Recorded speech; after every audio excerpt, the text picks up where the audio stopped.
The second principle that animates the left is group justice rather than individual justice. There's another name for group justice, that's social justice. Social justice, you should understand, is actually evil. Social justice, when people say it, it's an actual evil. Because anytime you put a modifier in front of a term that is inherently good, you turn it into a perversion of itself. So correctness, right? If you are correct, there's truth and there's something false, you are correct. Once you add political in front of that, you're not talking about truth and falsity anymore. You're talking about if you say the wrong thing, you get shot. Which is why, by the way, political correctness was a term that was coined by Mao. It was. Political correctness comes straight from the Maoist handbook. And the same thing is true of social justice. Justice is a good. You do something, it's either good or it's bad, and you get what you deserve. That's what justice is. Add social in front of that, and you're inherently saying injustice is better than justice.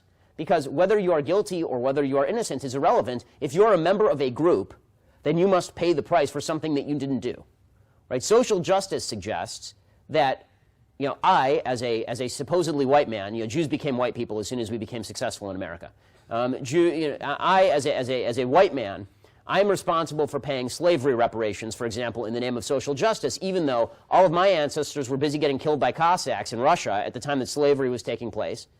And less than 5% of white Americans alive today have ancestors who ever held slaves. Every white person in America, though, has to pay because of group justice. How is that just? It's not. But it's group justice. It's social justice. And valuing the collective, valuing people in terms of groups rather than individuals, is how you get to the point where murder in the name of the collective is okay.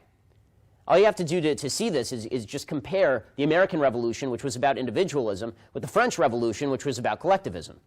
Right? The American Revolution, John Adams wrote in the Declaration of Rights for the Commonwealth of Massachusetts, he specifically wrote about all men being born free and equal with certain inalienable rights.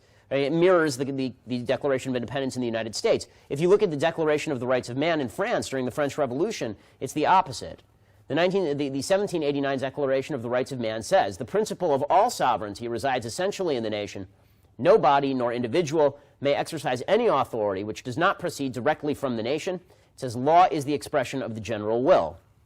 So the collective always rules the individual. The group always rules the individual. And because the group always rules the individual, and because the group is always, this is a very utopian view of the world, because, see, the left doesn't believe in individual justice or that it can be achieved, but group justice can be achieved. But to pursue group justice is a utopian vision. You have to have this utopia in your head. Well, if the group is more important than the individual, and the individual is in the way of progress, just steamroll the individual.